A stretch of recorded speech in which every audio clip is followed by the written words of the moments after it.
Welcome back to Beyond the Pump, where we break down the business of fitness and nutrition. And today we were talking about making your business make sense. And if it makes sense, it's going to make dollars. Ha ha.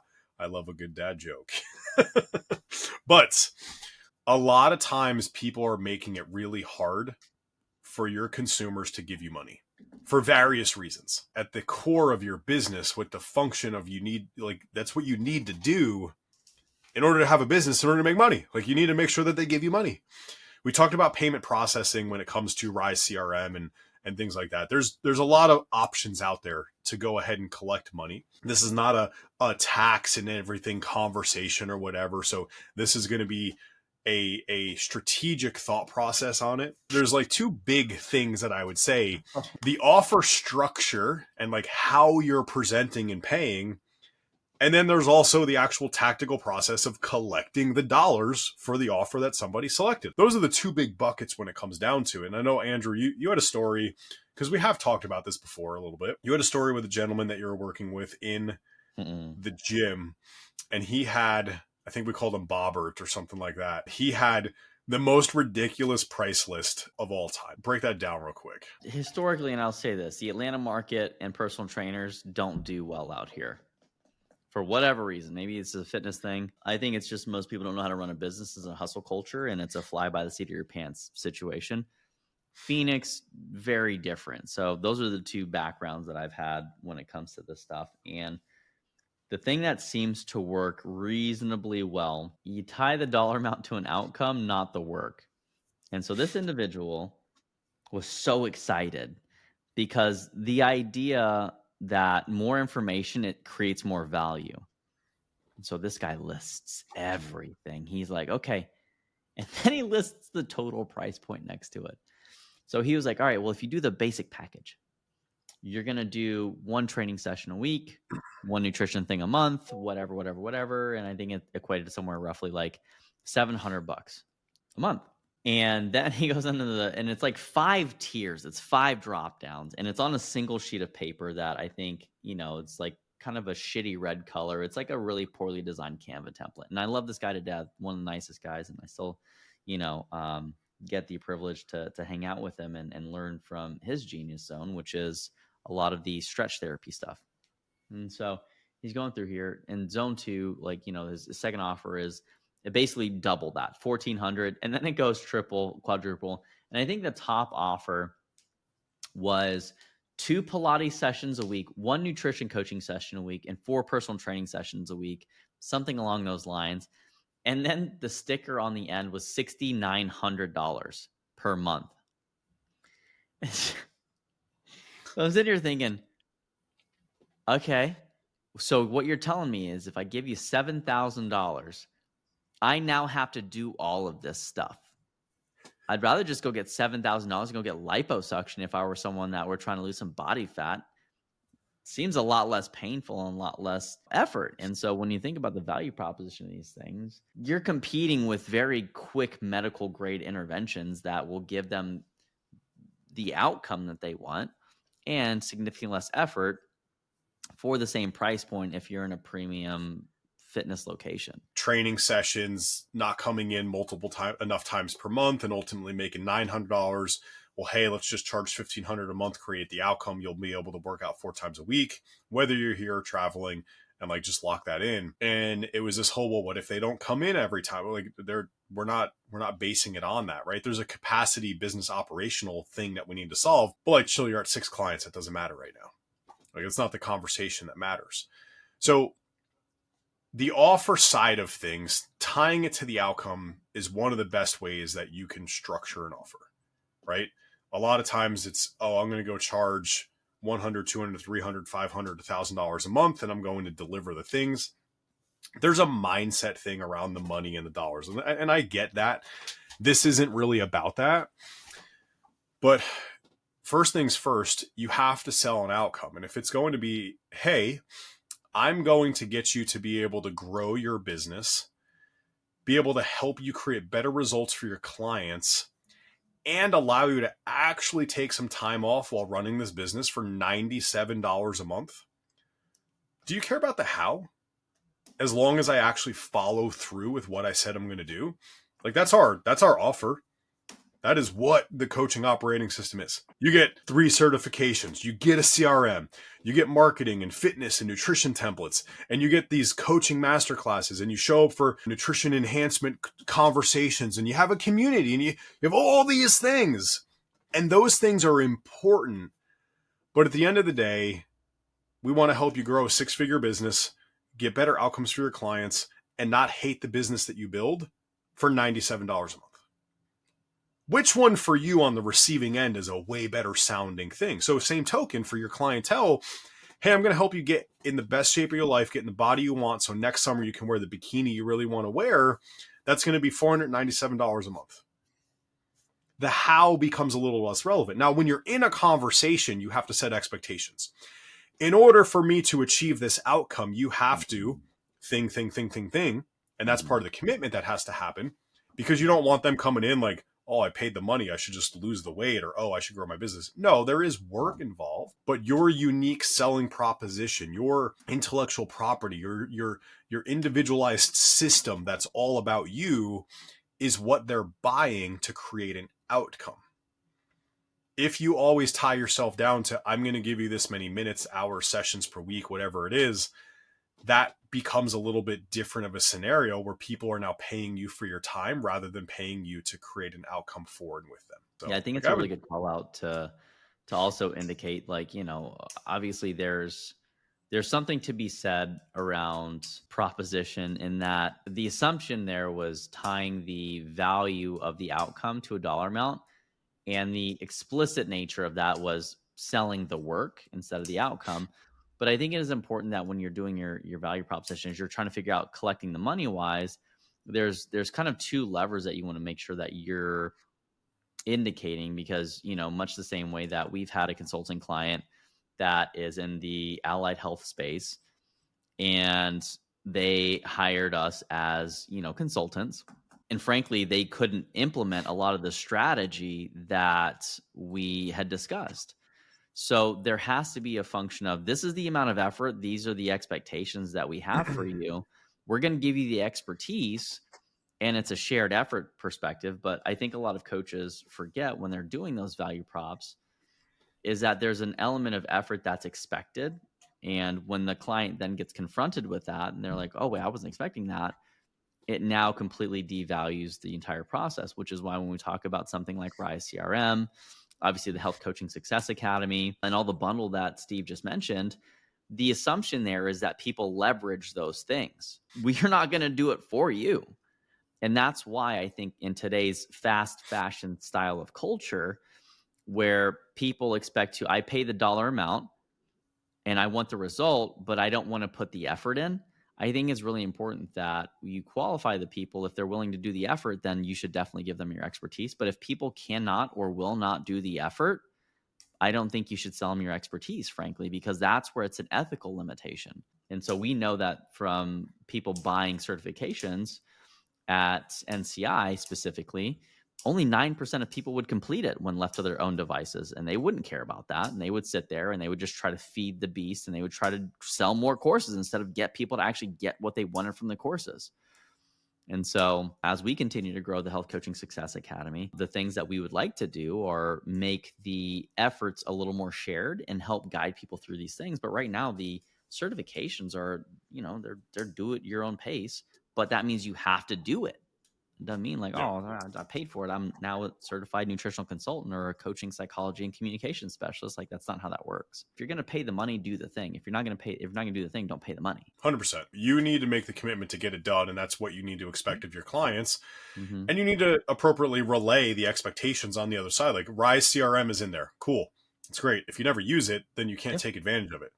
If you keep paying for the existing CRM you have and don't switch everything into Rise, it can't save you money or transfer money over. Like, in a really cool world, Health Coaching Success Academy doesn't cost you anything extra in your business. You just get way more opportunity, way more access to things than you are in the current thing. You're spending $1,000, $2,000, $100 a month for whatever it might be. That's bucket number 1, right? What's the offer that I'm selling? You want to structure it in a way that makes sense. And we can sit here and, oh, Hormozy says I should charge every 28 days versus monthly, like all the things. You can absolutely do that. The thing though, like that's not the thing that saves your ass. That's the way that you make 8.5% more money every year without doing anything different. So if right now the difference between you generating the income you want versus whatnot is 8%, go do that thing. But if you don't have enough clients and 8% doesn't matter, stop worrying about that. Charge monthly, make it easy, and just go out and find more people. Do the work that needs to be done. Don't get distracted with the fancy shit that everybody says you should go do. And that's like the stuff that we'll teach inside the academy. But on the flip side, in Rise, or let's say you have Stripe or whatever other payment processors that there are out there, you can set up recurring payments, or people can purchase a package or some variation thereof. You should not ever get in a situation where people owe you money for services that have been rendered. It always gets weird. And then you go down this road of, oh, I feel weird asking for money. If they're due for sessions, you let them know they're due. Now, responsibly, you shouldn't let them know on the last session. Hey, we got 3 sessions left. We need to re-up. So do the right thing. But like, you got to let them know. Same thing on monthly. You need to make sure you're setting it up in such a way. But I remember opening my first gym, and if you train twice a week, that's 8 2/3 sessions per month. If you trade 3 times a week, that's 13 sessions per month on average, pending your days, the ways that the month falls, all the things, because there's actually 4 1/3 weeks per month. I spent like 3 months reverse engineering how mind body would handle the 8 2/3 versus the 13 sessions and all of this stuff. And I couldn't get out of my own way for like a 4% problem. If I had put that same amount of effort in those 3 months to getting one more client, it would have completely undid when somebody technically owed me for a third of a session. I was solving a $20 problem on a $1,000 a month agreement because I didn't want to be taken for that third of a session because I needed to bill them accordingly. But it's like, no, just charge them monthly, get them in the door, solve the problem, and make it easy, but automate the damn thing. Please don't ask for money. Like, listen, I know some of you are out there doing Venmo and Cash App and Zelle, and like, I know it, and I understand it's probably not a big deal, but it's an extra thing to worry about. And every time I got to send somebody money on my phone, I don't care who you are, it never feels good. Losing money does not feel good, ever. Very rarely do you feel great about giving somebody money. So like, why start every session off at a negative, at a disadvantage, in the red that you have to build out? Oh, give me my money and then we can train. Like, no, don't do that. Yeah. Just collect it. Just collect it automatically. Can't schedule the session unless you got the appointment in your account. Don't have the appointment in your account, can't schedule the session. Which is it. That's it. But you got to collect your dollars. And like, to that point, when you think about it feels weird, there are ways to build your coaching practices around that, which is why we suggest, if you're, suggesting that someone trains 3 times a week, well, the program should reflect those whatever sessions that you're doing, and you need to write a program that'll last us 3 to 4 weeks. And by the time the program's coming due, you need to know from the other person, hey, what does your bandwidth look like to train next month? And what does your budget look like to train next month? If your bandwidth is high, but your budget is low, we're going to have to decrease the amount of sessions we have, but the program can probably still stay the same, right? Much to Steve's point, $1,500 a month gets you the solution. Sessions are kind of consequential. Do you need the program? Do you need me to be there so you can do the program is kind of the question. The more complex it is, the more changes people need, the more hand-holding they're going to need. The more complicated they are, that means they need to buy the in-person session. And so when you're writing these programs, there should be a natural endpoint where, okay, the program's over, which means now your billables are due. Because I need to know personally, as a professional, how am I going to write this next month? Which, by the way, you're paying an hour for program design anyway. So then tell me what you want to do for this next month. Here's my recommendation. It's going to be mildly complex because you sleep like shit and you don't drink enough water and you don't do the basic things, which means that we're very much like, we want to get this thing done. These are the ways that we know we need to do that workout session wise. But every time you show up, we have to pivot to make sure we don't crush you and hurt you. Mhm. That's a high touch. Now there's more decision making, there's more troubleshooting that has to happen, which means that's a higher touch service, which is why the session then becomes required to make any progress. And so now, week 4, cool, your next program's coming up. Do you want to wait and have a gap week, or do you want to keep going? Because in that gap week, you're going to backslide. So let's not backslide. What do you need for me to plan for next week and the next 4 weeks, such that you can continue the momentum that we've gathered and made so far? Cool, this is what that's going to cost. How do you want to settle up? That's really the cash collected conversation as a coach. If you make it a business thing, it's going to feel weird. If it's a coaching conversation, how do you want to plan your next month? It's so much more seamless in my experience, and the trainers that we've coached up on how to do that. Yeah, don't overcomplicate it. Sell them, build the offer around the outcome. There's fulfillment requirements in there that you should be held accountable to and people should be able to expect. But outside of that, don't sell somebody sessions per se. If you're in a big box gym and that's literally what they sell, like, I get it, I understand that. But also at the same point, there's a way to turn around and go, hey, if we're going to train 3 times a week and that's going to give you about 4 months worth of sessions worth if you buy the 48 session package. And in 4 months, that means that we can lose 20 pounds, but you told me you want to lose 40 pounds. We should actually buy more sessions. Like, there's still ways to sell the outcome, even though the tangible exchange based upon the business you're in is going to be session based. But understand the thing that you're selling. Make it super easy to collect the dollars for the thing that you sold. And as you go through it, like, just do the admin work required. Like, if you're a trainer or a coach, you own a business, like, check the box that says you should get paid. Track your sessions. Yeah, just track your fucking sessions. The little bit of admin work required to run that business and make sure you get your income is well worth it. That's why you have that job. Yeah, it's the same thing as clocking in, clocking out, but for trainer language. But I will say that when you think about, and so people are like, well, I have no idea how much I should bill them, and I don't know how many sessions they need. The average person that works out 5 days a week and has their nutrition somewhat under control can expect to lose probably about anywhere from half a pound to a pound a week. The ACSM, the NSCA, like these fitness organizations, will suggest losing roughly 1 to 2 pounds a week as sustainable weight loss.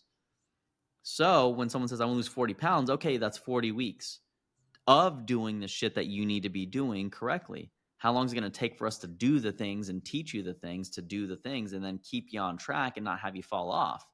That easily goes to 80 weeks for most people, because the learning curve on the front end of the skill development and knowing how to integrate nutrition and whatever else. So if you're struggling with like, how much should I sell them or how long should I have them? 1 pound per week is usually kind of the rough timeline that I like to use during consultations whenever I was doing a lot more personal training, plus a 12-week training period. But I don't usually mention the 12-week training period because they usually give shit feedback. Makes sense. All right, gang. Hopefully that was helpful. Like, offer, collect the money, keep it simple. Don't overcomplicate the shit out of it. Don't worry about those 8% increases here and there and making life better. Like, cool, it's fancy, it's fun, but that's not the biggest problem you have. Solve everything else. Once you're like, all right, I'm at capacity, I need to charge more. That's an easy way to go ahead and increase by 8%. Outside of that, we appreciate you guys hanging out today. Beyond the Pump, where we break down the business of fitness and nutrition. Hopefully you found this slightly entertaining, and throw some comments. Subscribe to the channel, super helpful for us. And if you want us to talk about anything specific, just let us know. Yeah, we would love any reviews as well. So we appreciate the feedback. Peace.